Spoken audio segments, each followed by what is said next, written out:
Hello guys, आप सभी का हमारे यूट्यूब चैनल नीलम क्लासेस में स्वागत है। हम आपके लेकर आए हैं ईवीएस के कुछ मोस्ट इंपॉर्टेंट क्वेश्चन जो आपके प्रीवियस एग्जाम में पूछे जा चुके हैं। हम उन्हीं क्वेश्चन को डिस्कस करेंगे जो आपके एग्जाम में आपको देखने को मिलेंगे। तो आज हम ईवीएस में ईवीएस पेडागोजी के क्वेश्चन डिस्कस करेंगे। तो चलिए शुरू करते हैं। हमारा फर्स्ट क्वेश्चन क्या कहता है कि प्राथमिक स्तर पर एक पर्यावरण अध्ययन शिक्षक को व्यक्ति भिन्नता वाले विद्यार्थियों को शामिल करना चाहिए। क्या कह रहा है क्वेश्चन हमारा कि प्राथमिक स्तर पर एक पर्यावरण अध्ययन शिक्षक को व्यक्ति भिन्नता वाले विद्यार्थियों को शामिल करना चाहिए। व्यक्ति भिन्नता यानी कि इंडिविजुअल डिफरेंसेस की यहाँ पर बात हो रही है, जहाँ पर व्यक्ति भिन्नता वाले बच्चे होते हैं, जैसे जो सेम सोच के नहीं होते, जिनके सोचने का तरीका क्या क्या होता है, अलग अलग होता है।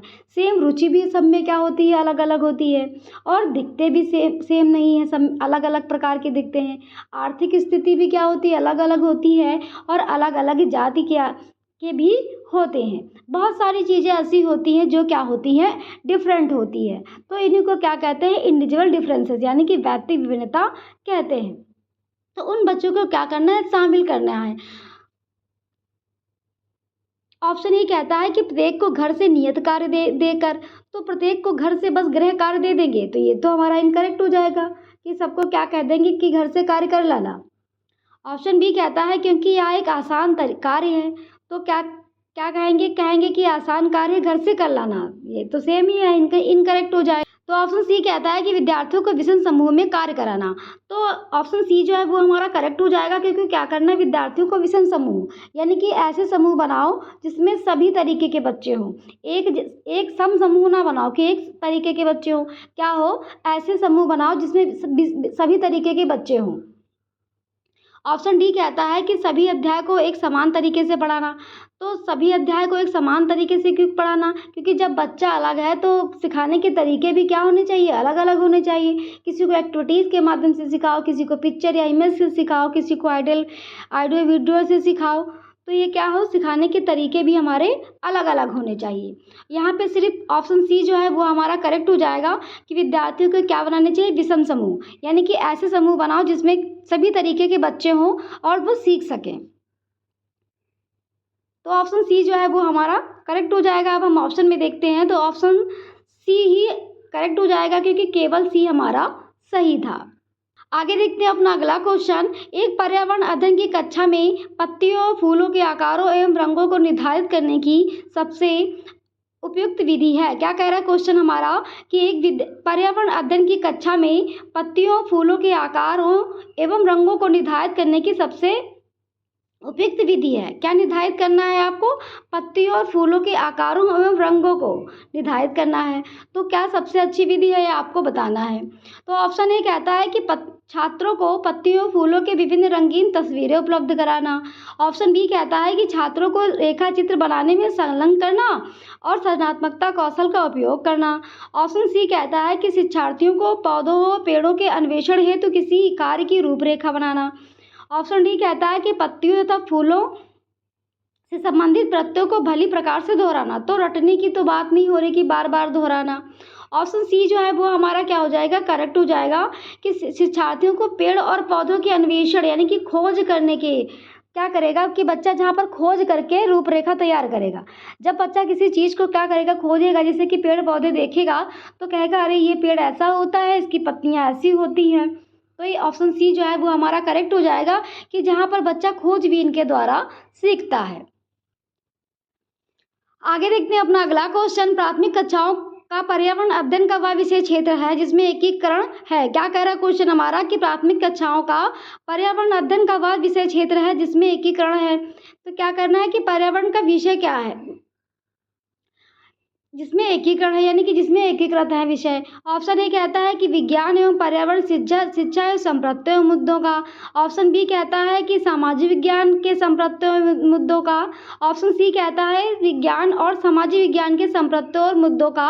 ऑप्शन डी कहता है विज्ञान, सामाजिक विज्ञान और पर्यावरण अध्ययन संप्रत्यों का। तो जिसमें तीनों विषय हमारे क्या हो, एकीकृत हो। विज्ञान हमारा सामाजिक विज्ञान और पर्यावरण के अध्ययनों का संप्रत्य है। कैसा विषय है, विज्ञान, सामाजिक विज्ञान और पर्यावरण।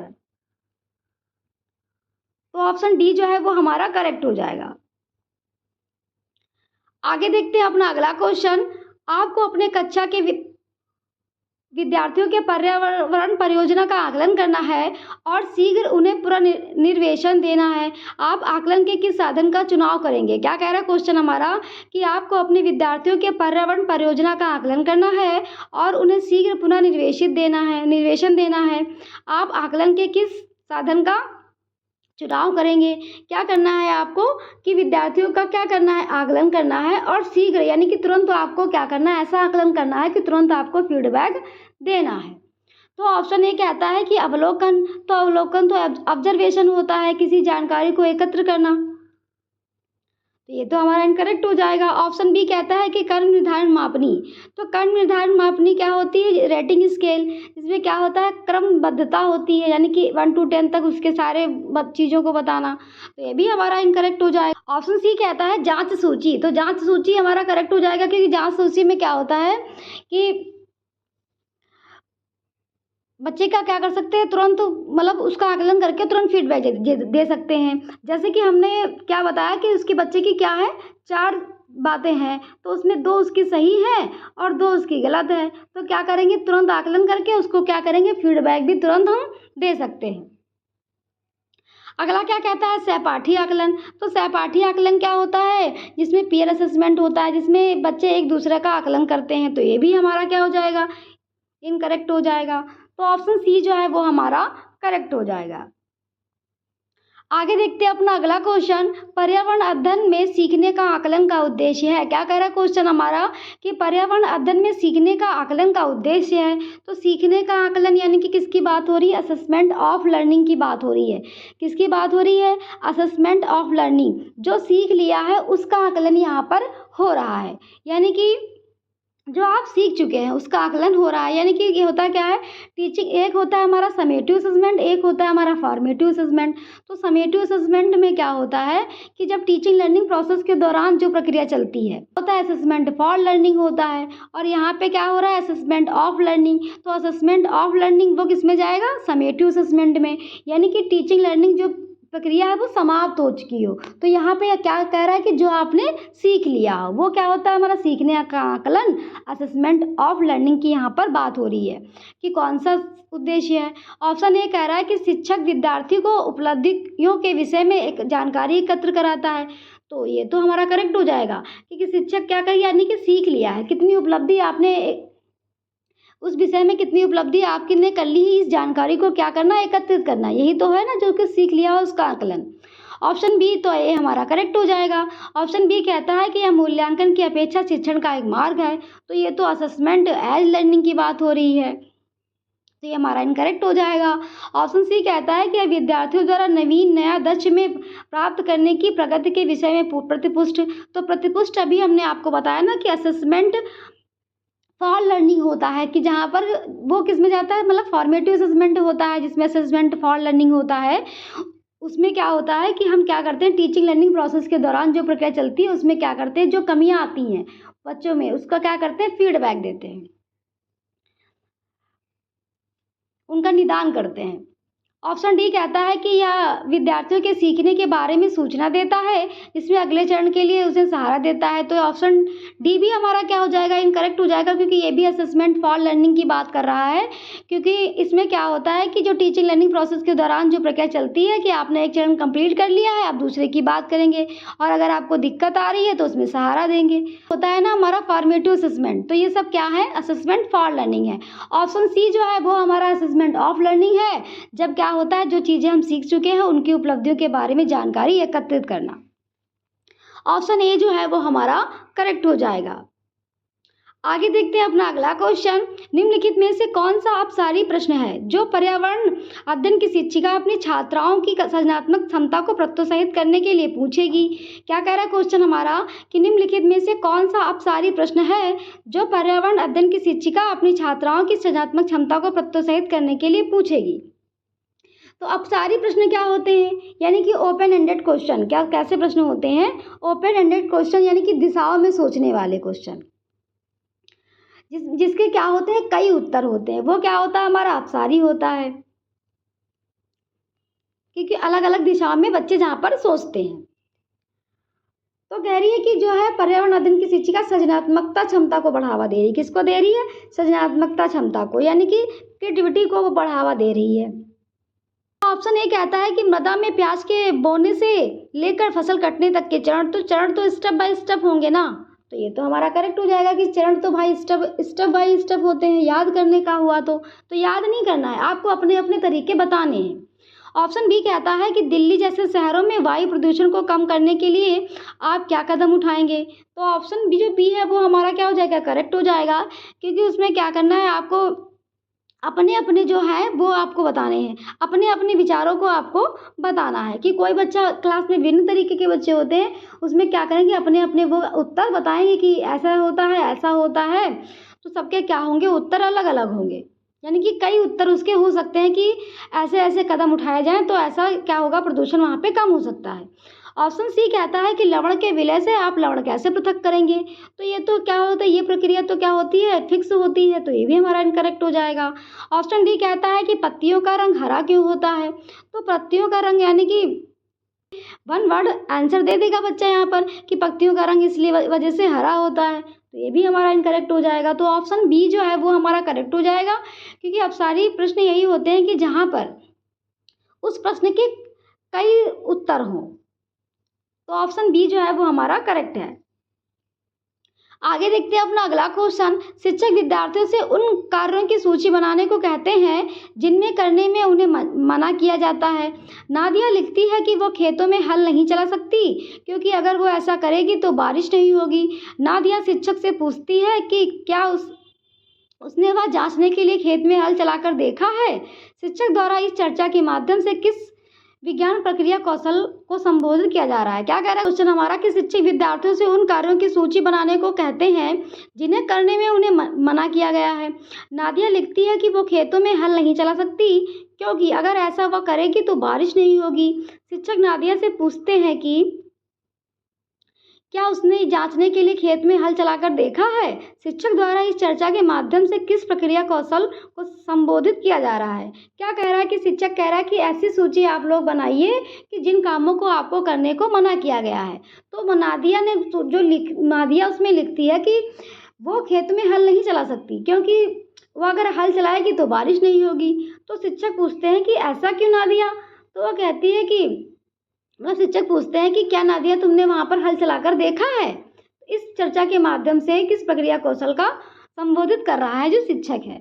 यानी कि क्या कह रहा है कि ऐसी लिस्ट बनाओ। पहले तो वो उसने कहा कि ऐसी लिस्ट बनाओ जिसको काम को करने से मना किया था। तो नादिया ने लिखा कि मैं खेतों में हल नहीं चला सकती क्योंकि अगर मैं हल चलाऊंगी तो वहाँ पे बारिश नहीं होगी। तो शिक्षक फिर क्या करता है कि शिक्षक ने ऐसा कहा कि ऐसा क्यों नादिया। तो वह कहती है कि खेत में अगर हल क्या नादिया, हाँ, तो फिर शिक्षक कहता है कि क्या नादिया तुमने खेत में हल चलाकर देखा है। तो इस शिक्षक द्वारा इस चर्चा हो रही है। तो वो क्या कह रहा है कि शिक्षक यहाँ पे कह रहा है कि तो ऑप्शन ए कहता है प्रयोग करना। तो शिक्षक ने क्या किया? प्रयोग तो किया ना, कि क्या कहा कि नादिया क्या तुमने हल चलाकर देखा है। तो हल, और अगर नादिया तुम हल चलाओगी, तुम एक लड़की हो तो अगर तुम हल चलाओगी तो क्या ऐसा थोड़ी ना होगा, अगर जब भूमि उपजाऊ होगी तो वैसे भी खेती वहाँ पर हो जाएगी। तो उसने क्या किया ना, प्रयोग करने की तो उसने बात की। ऑप्शन बी कहता है आकलन। तो आकलन तो यहाँ पे कोई नहीं हो रहा। ऑप्शन सी कहता है तार्किक चिंतन। तो ऑप्शन सी जो है वो करेक्ट हो जाएगा, वो भी करेक्ट हो जाएगा। तार्किक चिंतन की सोचो नादिया, अगर तुम हल चलाओगी तो ऐसा तो तुम्हारे हल चलाने से कुछ नहीं होगा। तुम अगर हल चलाओगी तो मिट्टी अगर उपजाऊ होगी तब भी वहाँ पे फसल आ जाएगी। तो ऑप्शन सी जो है वो भी करेक्ट हो जाएगा, क्योंकि वो क्या करेगी? सोचेगी, तर्क करेगी। ऑप्शन डी कहता है कि अनुमान लगाना। तो अनुमान नहीं लगाने की बात हो रही है। उसने क्या किया? प्रयोग किया हल चलाकर, और उसने सोचा भी कि अगर मैं सोचो कि अगर हल चलाओगी तो अगर भूमि उपजाऊ होगी तो वैसे भी उग जाएगी। तो ऑप्शन ए और ऑप्शन सी जो है वो हमारा करेक्ट हो जाएगा। अब जो बी है वो हमारा करेक्ट हो जाएगा, ए और सी हमारा करेक्ट था। आगे देखते हैं अपना अगला क्वेश्चन। ईवीएस पाठचर्या के अनुसार बच्चों से यह अपेक्षा की जाती है कि, क्या कह रहा है कि ईवीएस पाठचर्या के अनुसार बच्चों से यह अपेक्षा की जाती है कि, ऑप्शन ए कहता है कि वे दैनिक जीवन से संबंधित विभिन्न विषयों पर अपने अनुभव द्वारा जानकारी प्राप्त करें। तो ये तो हमारा करेक्ट हो जाएगा कि पाठचर्या कैसी होनी चाहिए? बच्चे की वास्तविक जीवन से जुड़ी हो, बच्चे के दैनिक जीवन से संबंधित हो। ऑप्शन बी कहता है कि यह निकटतम परिवेश के लिए प्राकृतिक नैसर्गिक जिज्ञासा एवं सृजनात्मकता को पोषित करे। तो ये भी हमारा करेक्ट हो जाएगा कि बच्चे की क्या हो, निकटतम परिवेश से जुड़ी हो, उसमें उसकी जिज्ञासा और सृजनात्मकता को पोषित करे। ऑप्शन सी कहता है कि वह निकटतम पर्यावरण के प्राकृतिक, भौतिक और मानव संसाधनों के प्रति संवेदनशीलता का विकास करे। तो ये भी हमारा करेक्ट हो जाएगा, क्योंकि क्या हो, बच्चे के मतलब नज़दीक के पर्यावरण के प्राकृतिक और भौतिक मानव संसाधन, यानी कि इसमें क्या क्या आ जाएगा कि इन्वायरमेंट की बात हो रही है कि जहाँ पर पेड़ पौधे जानवर ये सब आते हैं, इनसे क्या हो बच्चा सेंसिटिव, यानी कि बच्चे का क्या हो, संवेदनशीलता का विकास हो। तो ये भी हमारा करेक्ट है। ऑप्शन डी कहता है कि पर्यावरण संरक्षण के लिए रैलियों का प्रदर्शन करने का आयोजन। तो ये हमारा इनकरेक्ट हो जाएगा, क्योंकि रैलियों के प्रदर्शन करने का आयोजन कौन करता है, टीचर करता है। कि आपने देखा होगा कई सरकारी या प्राइवेट स्कूलों में देखा होगा कि रैलियाँ निकालते हैं, तो इसका आयोजन कौन करता है, टीचर करता है। तो ये बच्चे से नहीं जुड़ी है। तो ऑप्शन जो डी है वो हमारा इनकरेक्ट है। ऑप्शन ए, बी और सी हमारे तीनों करेक्ट हो जाएंगे। अब हम ऑप्शन में देखेंगे तो ऑप्शन बी हमारा करेक्ट हो जाएगा, ए, बी और सी हमारे तीनों करेक्ट है। आगे देखते हैं अपना अगला क्वेश्चन। कक्षा 3 की पर्यावरण अध्ययन में विषय या पाठ जल में जिन महत्वपूर्ण संपत्तियों या विषयों पर ध्यान दिया जाता है वो है। क्या कह रहा है कि कक्षा 3 की पर्यावरण अध्ययन में विषय जो है हमारा पाठ है, जल में जिन महत्वपूर्ण संपत्तियों और विषयों पर ध्यान दिया जाता है वो है। तो ऑप्शन ए कहता है कि जल स्तरीय स्रोत, जल के उपयोग और ले भूमिका और दूरी के अनुमान। ये तो हमारा करेक्ट है। ऑप्शन बी कहता है कि जल के स्थानीय स्रोत और जल के उपयोग और लिंग भूमिका, दूरी के अनुमान और जल का शुद्धिकरण। तो जल के शुद्धिकरण की बात नहीं है। ऑप्शन सी कहता है कि जल के स्थानीय स्रोत और जल के उपयोग और लिंग भूमिका और दूरी के अनुमान और सामाजिक भेदभाव पीने के। तो ऑप्शन सी जो है वो क्या आ जाएगा हमारा, ये भी हमारा इनकरेक्ट हो जाएगा, क्योंकि उसमें क्या है कि सामाजिक भेदभाव नहीं दिए, ये भी है हमारा विषय में। तो ऑप्शन सी जो है वो हमारा करेक्ट हो जाएगा, क्योंकि जल के स्थानीय स्रोत, यानी कि जल के स्थानीय स्रोत जैसे ट्यूबवेल, हैंडपंप होते हैं, इनके बारे में बताना और जल के उपयोग क्या क्या हो सकते हैं उनके बारे में बताना, लिंग भूमिका बताना कि मतलब कि जल कोई टॉपिक आप पढ़ा रहे जल से संबंधित, तो उसमें अगर मतलब महिलाएं और जल भर के लाई हैं तो वो भी शुद्ध है, और पुरुष जल भर के लाए हैं तो वो भी सही है। मतलब उनको भी महत्व देना है कि महिला और पुरुष में अलगाव नहीं करना है, आप भेदभाव नहीं करना, उनको समानता देनी है, ये बताना है इसमें। दूरी के अनुमान यानी कि डिस्टेंस की बात करता है। सामाजिक भेदभाव पीने के, यानी कि क्या करता है कि बिना किसी भेदभाव के सभी को जल पीने के लिए समान अधिकार है। तो ऑप्शन सी जो है वो हमारा करेक्ट हो जाएगा। आगे देखते हैं अपना अगला क्वेश्चन। पर्यावरण अध्ययन के शिक्षण का विद्यार्थी केंद्रित प्रक्रम निम्नलिखित में से कौन सा है। क्या कह रहा है कि पर्यावरण अध्ययन के शिक्षण का विद्यार्थी केंद्रित प्रक्रम निम्नलिखित में से कौन सा है, यानी कि चाइल्ड सेंटर्ड की यहाँ पे बात हो रही है। किसकी बात हो रही है, चाइल्ड सेंटर्ड की, यानी कि जो बच्चे से संबंधित है। तो ऑप्शन ए कहता है व्याख्यात्मक विधि। तो व्याख्यात्मक विधि तो टीचर से संबंधित होती है, व्याख्या कौन करता है, टीचर करता है। ऑप्शन बी कहता है श्रुत लेख, यानी कि इमला की बात हो रही है। तो ये भी सेम हो जाएगा, क्योंकि ये भी टीचर करता है कि टीचर बोलता है तभी तो बच्चे लिखते हैं। तो ये भी हमारा इनकरेक्ट हो जाएगा, क्योंकि बात यहाँ पे बच्चे की हो रही है। ऑप्शन सी कहता है कि व्याख्या और श्रुत लेख तो ऊपर कट ही गए हमारे दोनों। ऑप्शन डी कहता है प्रयोजन विधि, यानी कि प्रोजेक्ट मेथड की बात करता है। तो ऑप्शन डी जो है वो हमारा करेक्ट हो जाएगा। यही हमारा चाइल्ड सेंटर्ड होता है कि यहाँ जहाँ पर बच्चा प्रोजेक्ट मेथड विधि बच्चे के लिए क्या होती है, अच्छी होती है, क्योंकि वहाँ पे बच्चा क्या होता है, प्रोजेक्ट कार्य करके बच्चा सीखता है। ऑप्शन डी जो है वो हमारा करेक्ट हो जाएगा। आगे देखते हैं अपना अगला क्वेश्चन। पर्यावरण अध्ययन की प्रकृति को निम्नलिखित में से कौन सा कथन सर्वोत्तम प्रकार से प्रदर्शित करता है। क्या कह रहा है क्वेश्चन हमारा कि पर्यावरण अध्ययन की प्राकृतिक और निम्नलिखित में से कौन सा कथन सर्वोत्तम प्रकार से प्रदर्शित करता है। तो ऑप्शन ए कहता है कि पर्यावरण अध्ययन में अपने आप में कोई अलग विषय नहीं है। तो पर्यावरण मतलब प्रकृति की यहाँ पे पर्यावरण की प्रकृति के बारे में पूछ रहा है। तो ऑप्शन ए कहता है कि पर्यावरण अध्ययन अपने आप में कोई अलग विषय नहीं है। तो पर्यावरण अध्ययन अपने आप में तो अलग विषय है ना। कक्षा फर्स्ट सेकंड में हम क्या करते हैं, भाषा और गणित के माध्यम से पर्यावरण को पढ़ाते हैं एनसीईआरटी में, और जो है फोर्थ फिफ्थ में क्या करते हैं, उसको विषय के रूप में पढ़ाते हैं, एक अलग अलग विषय के रूप में पढ़ाते हैं। तो ये हमारा इनकरेक्ट है। ऑप्शन बी कहता है कि पर्यावरण अध्ययन उच्च प्राथमिक कक्षाओं के विषय विज्ञान व सामाजिक विज्ञान की पूरी तरह तैयारी है। तो सिर्फ उच्च कक्षाओं में ही तैयारी है, अभी तो हमने आपको बताया ना आपके प्राथमिक स्तर भी पढ़ाते हैं, तो ये हमारा इनकरेक्ट हो जाएगा। और ऑप्शन सी कहता है कि पर्यावरण अध्ययन और पर्यावरण और पर्यावरणीय समस्याओं के बारे में जागरूकता और संवेदनशीलता है। तो ऑप्शन सी जो है वो क्या हो जाएगा, हमारा करेक्ट हो जाएगा, क्योंकि पर्यावरण अध्ययन और पर्यावरण और पर्यावरणीय समस्याओं के बारे में क्या करता है, जब प्रकृति क्या करती है, जागरूकता और संवेदनशीलता। यानी क्या कह रहा है कि आप कितने पर्यावरण में के प्रति कितने जागरूक हैं और कितने संवेदनशील हैं, कि कितने अवेयरनेस है और कितने सेंसिटिव हैं। ऑप्शन डी कहता है कि पर्यावरण अध्ययन पर्यावरणीय समस्याओं को दूर करने की कुशलता है। तो अगर आप पहले से उसके जागरूक हो गए तो क्या होगी, समस्याओं तो दूर करने की कुशलता तो आपके में वैसे भी होगी। तो ये भी हमारा इनकरेक्ट हो जाएगा, ऑप्शन जो सी है वो हमारा करेक्ट हो जाएगा। आगे देखते हैं अपना अगला क्वेश्चन। कक्षा 3 में विषय जल का संरक्षण करते हुए विद्यार्थियों ने ऐसा उदाहरण को साझा किया कि जिनमें लोगों को सार्वजनिक संसाधनों जैसे कुआं, तालाब इत्यादि से जल पीने के लिए मना किया गया था। आप ऐसी परिस्थिति में कैसे निपटेंगे। क्या कह रहा है क्वेश्चन हमारा कि कक्षा 3 में विषय जल का संरक्षण करते हुए विद्यार्थियों ने ऐसा उदाहरण को साझा किया जिसमें लोगों को सार्वजनिक संसाधनों जैसे कुआं, तालाब इत्यादि से जल पीने के लिए मना किया गया था। आप ऐसी परिस्थिति में कैसे निपटेंगे। क्या किया गया कि ऐसे उदाहरण मतलब साझा कर रहे हैं विद्यार्थियों से कि जैसे कि सार्वजनिक संसाधन जैसे तालाब, कुआं, जल इत्यादि से जल पीने के लिए मना किया गया है। आप ऐसी परिस्थिति में कैसे निपटेंगे। तो ऑप्शन ए कहता है कि विद्यार्थियों को विषय से हटने से रोकेंगे और विषय पर ध्यान केंद्रित करने के लिए कहेंगे। तो और विषय पर ध्यान केंद्रित करने के लिए क्यों कहेंगे, बात तो उसकी हो रही है ना, सार्वजनिक संसाधन की। तो ये इनकरेक्ट हो जाएगा, हटने मतलब और विषय की ओर केंद्रित करने को नहीं कहना है आपको। ऑप्शन बी कहता है कि विद्यार्थियों को ऐसी घटनाओं को साझा करने से मना करना चाहिए।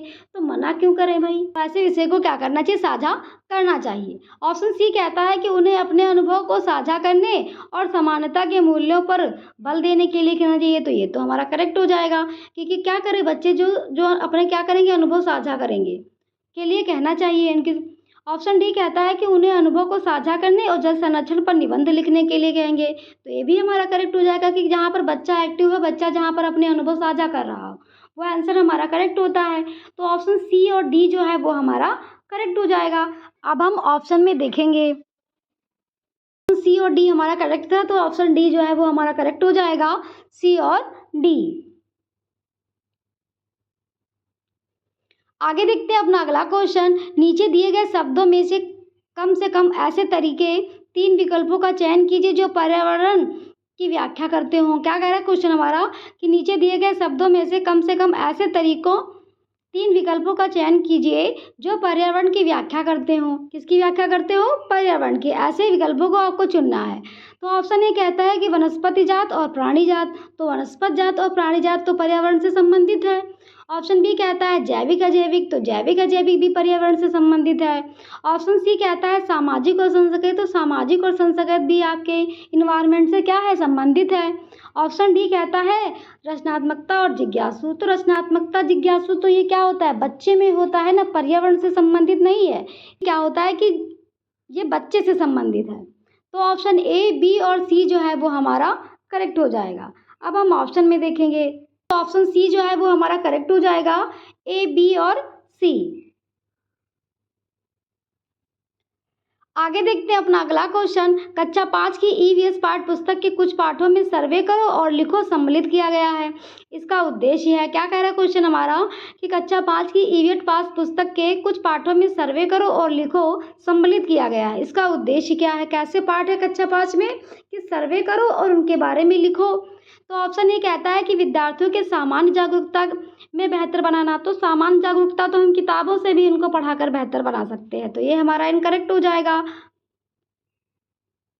ऑप्शन बी कहता है कि विद्यार्थियों को अनुभव देना। तो विद्यार्थियों को अनुभव नहीं देना, यहाँ पे तो बात हो रही है सर्वे करो। ऑप्शन सी कहता है कि विद्यार्थियों के प्रयोग कौशलों को बेहतर बनाना। तो यहाँ पे प्रयोग की भी बात नहीं हो रही है, तो ये भी इनकरेक्ट हो जाएगा। जो क्वेश्चन में कह रहा है उसकी बात करेंगे। क्या कह रहा है कि सर्वे करो और लिखो, तो ऑप्शन डी कहता है कि विद्यार्थियों को खोजने एवं सीखने के अवसर देना।